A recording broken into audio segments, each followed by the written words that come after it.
that's me. I'm co-founder of European Blockchain Convention, one of the largest blockchain events in Europe. And today we're going to talk about social impact and financial inclusion. And I have Mariana. She is, I have the correct new title because on LinkedIn it's not the correct one. She's Regulatory Affairs Manager at IOTA Foundation and also the co-chair of the Social Impact Group at INATBA. We have Gabriel next to me. He's international policy lead at Stella Development Foundation. And then straight from Italy, we have Roberto, founder of Merits. So let's get started. I think something at least I ask myself always, is like, okay, so social impact in the blockchain space, what is it? What is it actually? So for that, we're gonna ask Mariana if you could kind of like set a little bit like a definition for social impact in the blockchain and crypto space. What is it? Sure. So I think that like during those 2 days, we have been talking about like how important definitions are. And it's the same not only for the crypto sector, but actually like all the sectors. We need to know what we are talking when we communicate to each other, right? So in 2019, we conducted a survey with 69 projects in INATBA, and some of those projects manifested the challenges that they face when they are trying to just like push projects into sustainability and social impact. Challenges are some of the ones that we are referring here in terms of interoperability, the lack of education of technical and non-technical people to understand what blockchain actually is and the potential. Challenges trying to access funds to deploy the projects and scale, but also challenges in how to showcase the impact that they were creating and what social impact was. So when we asked them what social impact was, like everyone provided a different definition. So of course that created a lot of difficulties when you're just like trying to showcase what social impact is as an industry. So with the social impact group and sustainability of INATBA, we have been working in a new definition that we wanted to share with the industry. So all of us start to unify the way in which we talk about what we are doing. And what we did was a review of different definitions and come up with one that we thought it represents what the blockchain projects are actually doing. And it's the one that you're seeing here, which is the first time that we show it outside of INATBA. So I'm really happy that you can read it and actually like give us some feedback. We are still in the review process of the definition together with the academic advisory board. But basically, we define social impact as the intentional or unintentional measurable outcomes from actions implemented by both the private or the public sector that affects individuals and their community context in a positive way. And what is really important from this definition and where we came apart a little bit for what literature reviews did before is the concept of intentionality, because some of the blockchain projects don't know that they're actually creating impact, or it was not the main goal when they deploy the projects, but that doesn't mean that they're not creating impact in the communities where they are deployed. So this was super important. And the reason that we started with this, and I'm sure we will talk about like measurement later, was because understanding what is impact for the community, but also being able for those projects which are like medium and small projects, not like big players or some of the people that we have here, is really important for them to showcase the impact that they are creating so they can drive more investment into the projects and they can scale their solutions and increase the impact that they are creating. Fantastic. Cool. So there you have it. Basically, it's about having an impact on individuals and communities, both from the private sector and the public sector, and having a positive impact. Fantastic. Thank you, Mariana. Okay. Sure. So since we have, as I said, we have both IOTA Foundation, we have Stella Development Foundation and Merit on board, we're going to talk now about like real life use cases, which I think is very exciting. So first, we're going to dig a little bit into central bank digital currencies, stablecoins, cross-border payments. And for that, Gabriel, I think it would be nice to understand a little bit, what are you doing in this space with Stella Development Foundation? Please go ahead. Yeah, the first thing that I want to say is actually building on the definition, that having a definition is very important, but I think that having data is key in order to understand where we are and the impact that actually use cases can have using blockchain. So I'm a former regulator, and actually when I was in the other side and I was speaking with the private sector, one of the things that I always asked was for data. Okay, this is great, the product is great. Give me some data so I can design evidence-based policies. So one of the things that I want to highlight is use cases are very important, and having data in order to support that actually using blockchain, for example, for cross-border payments is more affordable, more efficient, is key. So one of the things that we are doing at the Stellar Development Foundation is actually collecting data that then in our engagements with central banks and international organizations and standard setting bodies, we provide that data. One concrete example that I just want to highlight is on cross-border payments. We're doing a pilot just to understand what is the total cost for consumers to send money from the US to Colombia. And so basically, if you, Victoria, you are in the US and you want to send money to Gabriel in Bogota, basically you will send fiat money USD to a digital wallet. So actually, this is FinClusive, is a regulated financial entity that is using the Stellar infrastructure. And what FinClusive does is actually facilitate the conversion of fiat to stablecoins, to USDC being issued by Circle. And then FinClusive would actually facilitate the settlement, like real-time settlement, to basically a digital wallet that is provided by another financial entity that is in Colombia called ANCLAP, that I'm going to hold that digital wallet. And then also ANCLAP would facilitate actually the transfer of, or the conversion of USDC to Colombian pesos and the transfer to a bank account in Colombia. So a couple of things that I just want to highlight on that. First of all is the cost. So actually the total cost for consumers is 1.6%. And the average cost of the market is 6.5%. And this is data from the World Bank. So there you can see that actually using stablecoins, using USDC on Stellar, that being facilitated by regulated entities can save a lot of money to Victoria and Gabriel. So I think that in terms of cost, actually, there you have data that actually using blockchain and using stablecoins is more efficient. Mm-hmm. The other point that I also want to highlight that actually in these 2 days it came up a lot is interoperability. Mariana, you just mentioned interoperability. So actually in this pilot we have like interoperability is key. You start with a bank transfer from your bank account to a digital wallet that is converting, doing the on-ramp. And then in Colombia, you have the same. You have an off-ramp, a digital wallet that then facilitates the transfer to a bank account. So interoperability is very important. And the third point is also financial education. We have also heard a lot about financial education. And what we are trying to do specifically in Colombia is embed financial education into the consumer experience.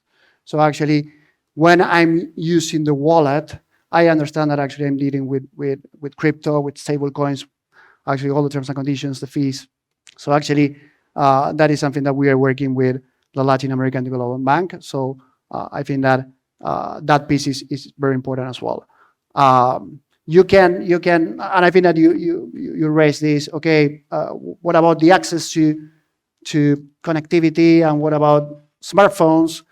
Okay, that is a great point. The other concrete example that I just want to highlight here is actually on Stellar you have digital wallets connected to the Stellar infrastructure, but you also have commercial banks and you also have money transfer providers. So MoneyGram, you may all be familiar with MoneyGram, is using the Stellar infrastructure to do cash in and cash out. So in the same example, if I don't have a bank account in the US or I don't have a bank account in Colombia, I can eventually do a cash in or cash out. So I was just going to ask you. yeah, Victoria, you are in the US, you can go to a MoneyGram location and convert cash into USDC, get the USDC in a digital wallet.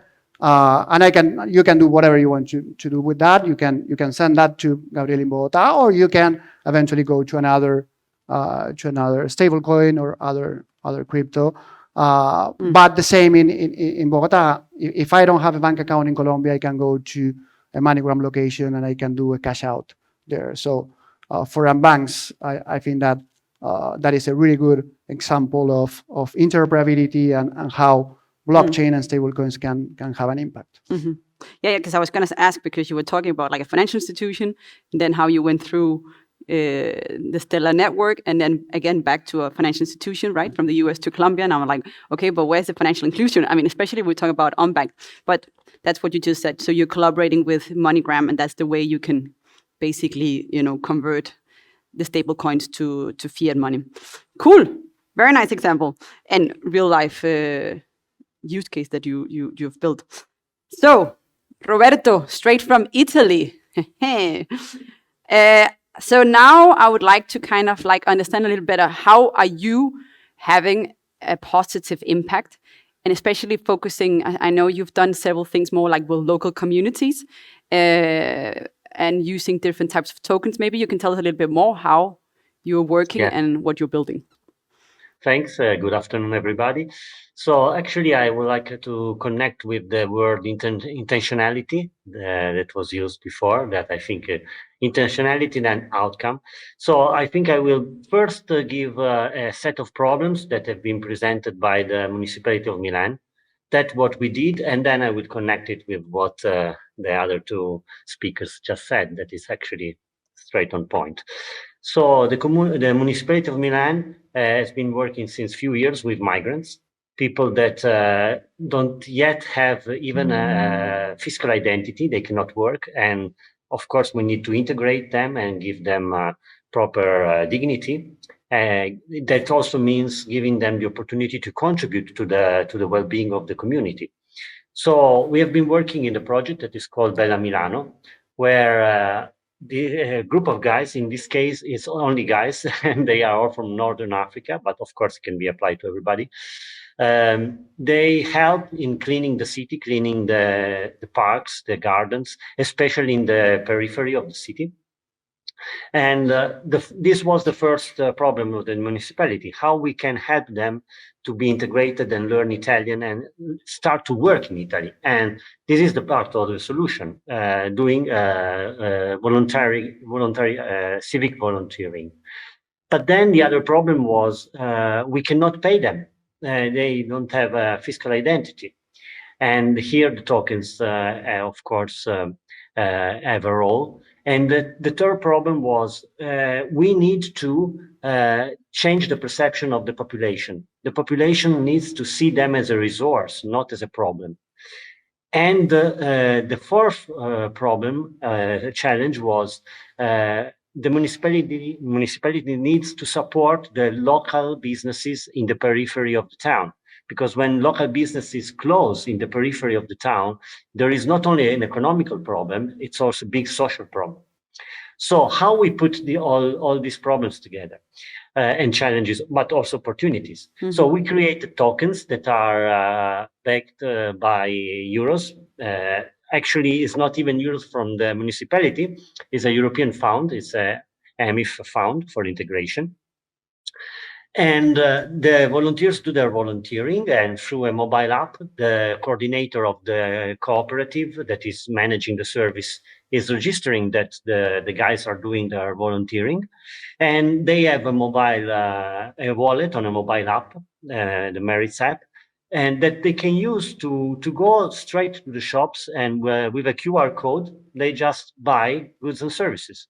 So here there is the financial inclusion, but it's much more. It's also a sense of dignity, because they feel that while learning Italian, while contributing to the community, they also have some purchasing power. And all of them, they bought like Nikes or hats, original ones. And we were very touched by that, because we said, but these are very expensive. Why don't you buy less expensive? And they said, no, this is my dream, to have original Nike. And I feel part of the community. I feel like other Italian youth. And from our perspective, this is not sustainability. Maybe, it's not using properly the money. For them was a huge sense of dignity. And the other part is that we create a team of young students, university students, able to speak the colonial language of the migrants. so that we could create another step of integration, because migrants would never go to little local shops because people don't speak their language. But with the Italian students, 2-3 times a week they would go and shopping. So the Italian students were like personal shoppers, and they were acting like translators, and they were creating bonds that are lasting even now. Even now they are going playing soccer together. So it's a step of integration. And now there is a fil rouge in all this, that is intentionality, design, and measurability of the impact. Why? Because there is a clear criteria to give the merits, the tokens, that is depending on the hours done and on the effective work done, the quality. So we know how much impact has been created in terms of quality of the green in the city, and spending time we're talking also with the citizens, especially with the senior citizens that are often alone. Maybe they need some help in carrying a weight. These guys in the street, they do all this. So this is measurable. Then we know where they spend their tokens. So this is also measurable. And all this is easy transform in a report. And the data, of course, being on blockchain, we know all the advantages of having the data on blockchain. So I think this is a good example that is somehow telling about how we can create social impact and financial inclusion. Amazing, Roberto. I think that's indeed real positive impact with these migrants, and even, like as you said, connecting them with local people, the students, elder people. Really cool. Thank you, Roberto. Okay, let's continue. So, Mariana, maybe you can also tell us a little bit more. How are you with IOTA Foundation also trying to have an impact on local communities? Okay, I'm not going to talk about IOTA because I think that is more important to talk about like the community projects that are building on IOTA. So I brought an example, but I think that like is building on what just said. But first, like the use case that I wanted to discuss with you is about local currencies or community currencies. And I think that is a little bit important to first understand what they are. And basically, there are like monetary tools that are used to empower communities by creating sustainable and healthy economies. And you do that based on principles of cooperation and not competition with the established financial institutions on those regions. So basically, you have like different types of community currencies. You have purchase power that is similar to what was explained right now, where you can use the community currencies or tokens to buy goods or services. You also have some that like have more like a gift component, and they are used to actually strengthen the local fabric on certain communities, especially when there are migrants involved and you are doing like integration processes. And then you have some that are like more investment capital to actually empower the shops owners and the local stores, and also the startup scene that like we have seen like a lot of like use cases on that regards. But basically in any use case, you have three agents. You have the administrator, who is the one that sets the rules about how the community currencies are going to be created and who receives them, how is the governance processes, how much are we going to distribute, etc., etc. And then you have the consumer, who is actually the beneficiary, who is going to receive as a way of incentive the community currencies and then can then exchange it or use it. And then you have the local shops, who are going to receive the community currencies and then are going to exchange it for the fiat money that you have in those regions. So you see cooperation with the financial institutions. The project that I wanted to discuss is Energy NIP. I think that I'm saying the name correctly. And it's a project that started in municipality. NIP. NIP, okay. KNIP. Happy to share the name later on, written and website for you to check. But basically, they started in a municipality in the Netherlands, and what they're doing, like you have the three main agents, right? Like you have the administrator, which in this case is the municipality, you have the beneficiary, that is like the community people, and then you have the local shops, right? And basically what is happening is that the community people is getting incentive for having low energy consumption. And they have a super cool user-friendly app where they can answer some questions, report about their energy consumption all of this information, and super cool because it's not just about like the token part, but also like the blockchain. All this information connects to the Tangle, which is the IOTA protocol, and then they receive an incentive based on the energy consumption that they have. And it's really cool because they can see how much energy they are consuming and maybe get awareness about the consume. But how do you get that data? You said the energy consumption? The user reported itself. Okay, so okay, they okay. have some questions, and it's like a questionnaire, super easy to understand. And they report on the app about the energy consumption. Mhm. And they can actually like create better habits about how they are consuming energy. And then you have the shop owners, of course, like the incentive that the community people receive. They can exchange it in like certain community local shops that are part of the project, and they can exchange it for goods in the community, in the shops. And then you have like the municipality who can access the data without having access to the personal data of who is reporting, because it was like reported via or connected via the Tangle, like our blockchain, which is not a blockchain, but the Tangle. And then they get data that they can use later on to also understand what are the energy needs of the region, use this for like research purpose, or also to just have better understanding when they do policies in this area. And of course, you have the underlying impacts on the environment, like less energy consumption, less CO and GHG gases. And what is like really nice from this project, and what I wanted to discuss it today, is because the project just scaled. And now the project is implemented in another region, and I'm really sorry I need to read the names because I'm bad with names. That region is like Parkstad, which is 7 municipalities in the south of Netherlands.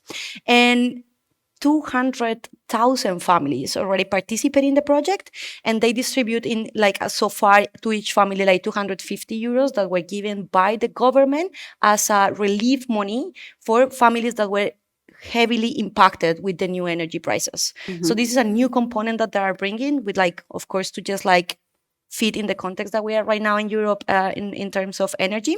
And this is not the only example. There's examples happening in California, and there's examples happening in East York side with one that is full coin. Funny fact, you can change the local currencies to get financial and tax advice, which are like different like use cases that are being used right now.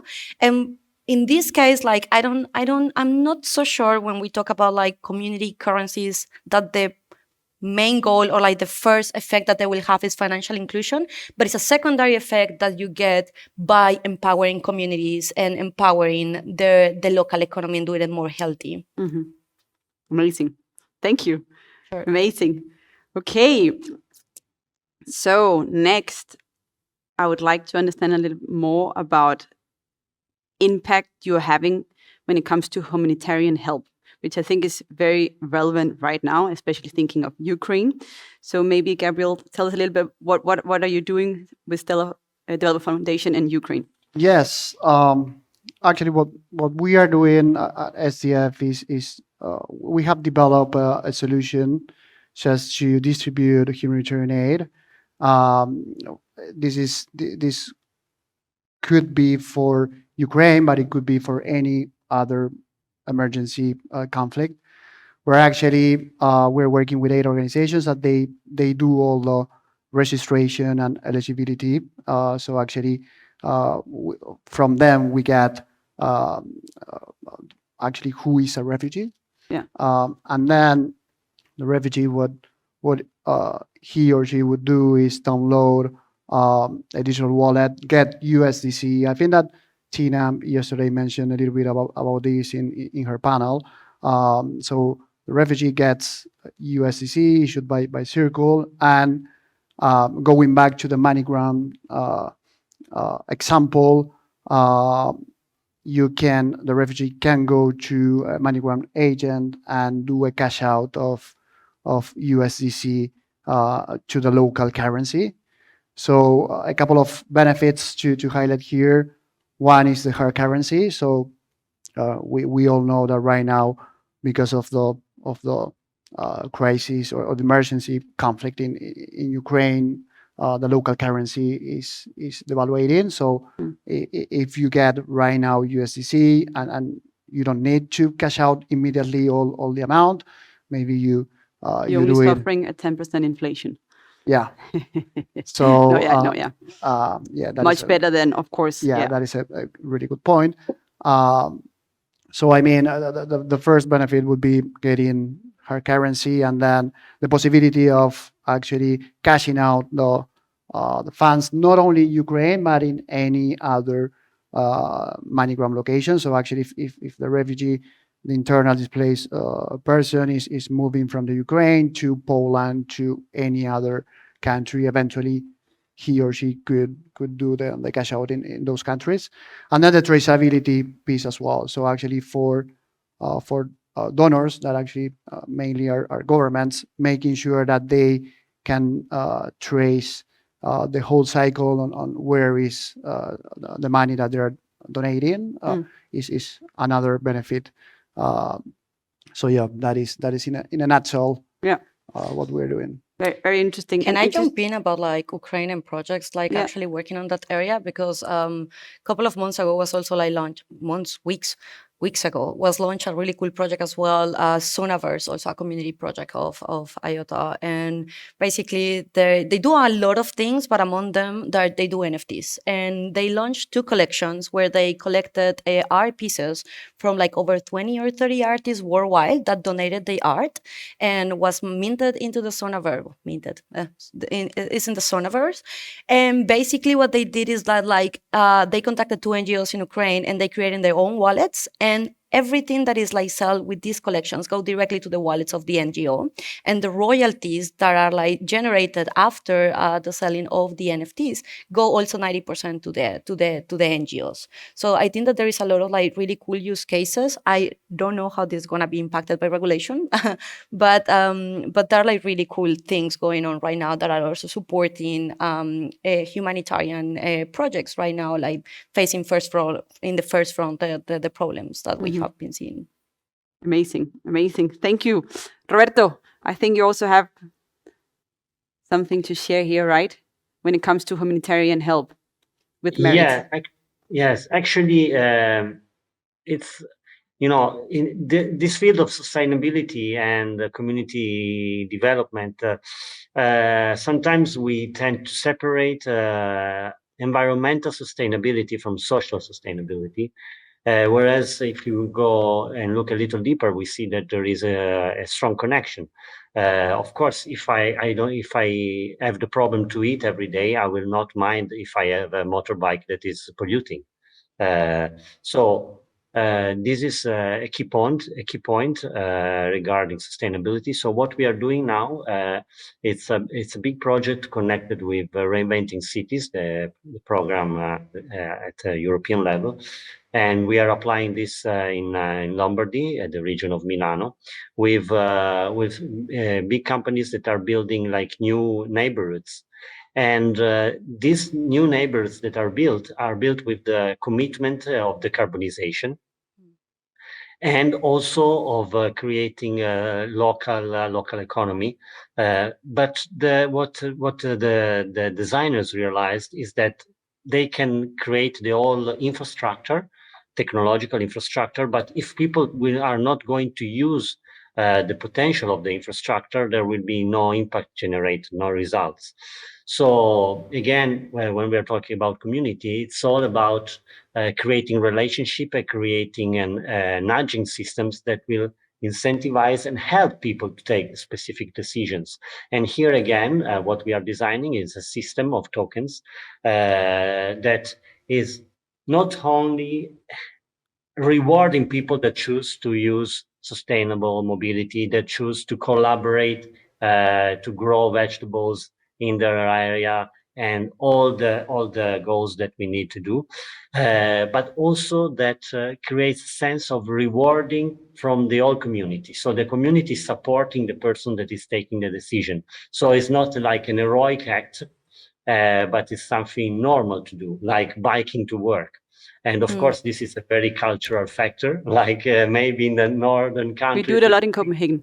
Yeah, it looks very normal, but like in Milano, for example, or in Torino, it's not so normal, even if the environment would help. So what we are doing with some municipalities is creating a system where you bike, to work or to school, you receive some tokens, and then you spend them in the local shops. And again, all this can be traceable, and the impact is very clear, and everybody knows how much we are contributing to decarbonization. Amazing. We're actually out of time, but just 10 seconds. I want to ask a final question. I mean, you've seen how they're having real impact, right? With cross-border payments from, I don't know, from the example was from the US to Colombia, the energy consumption, real life use case in Holland, in Milan with the migrants. I think it's really amazing. But all this, I mean, how do we measure it? Is there a way to measure it? That's not a 30-second question. You have 10 seconds. Well, the first thing to say is that I completely agree, and it's a systemic issue, which make it even more complicated to measure. You need to understand who is there. We are with an initiative, Blockchain 100 Plus, right now, super brief. One of the action is actually mapping the social impact ecosystem and sustainability ecosystem for blockchain, so we can understand what are the projects that are there and create coalition, so we don't replicate and do the same, but actually push forward. But that said, when you have systemic issues, measurement is super complicated. And of course you have IRIS and ISO standards, but those standards are not easy to apply for small projects. And I kind of think that I want to be the voice of those small projects here, because at the end, the protocols that we are doing and the things that we are doing is for them to have the power to build solutions. And that's where innovation is coming from. And if we are blocking them with standards and a lot of regulation where they are not able to implement their solutions that they want, impact is not going to happen regardless.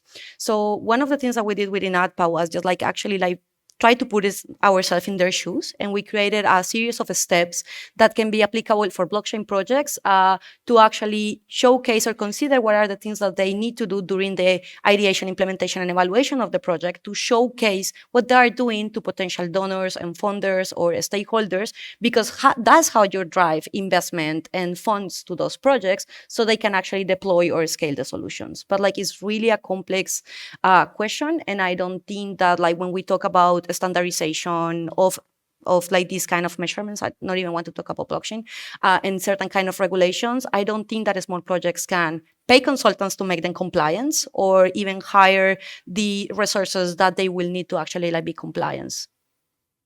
Thank you. It's really problematic. Thank you. Any final comments here? Really quickly for me. Sorry. Really quickly, in order to measure, you need data. So let's step back a little bit, collect data, and then we can measure. But that is a quick thought. Thank you. Roberto, final words? Yeah, very fast. There is a very important approach to social measurement that says that you cannot do super standardized social impact evaluation, but it has to be done depending on the nature of the project. Otherwise, the data will not be interpreted in the proper way. This is also a very important issue. Good point. Also, using blockchain to do the measurement. That will be cool to see later on. Amazing. Well, we need to wrap up. Well, not wrap up. We need to finish. Thank you so much to the three of you. I think amazing stories, amazing projects. And guys, if you want to know more, reach out to Mariana from IOTA Foundation, or Gabriel from Stella Development Foundation, or Roberto, straight from Milan, Italy, from Merits. Thank you very much, guys.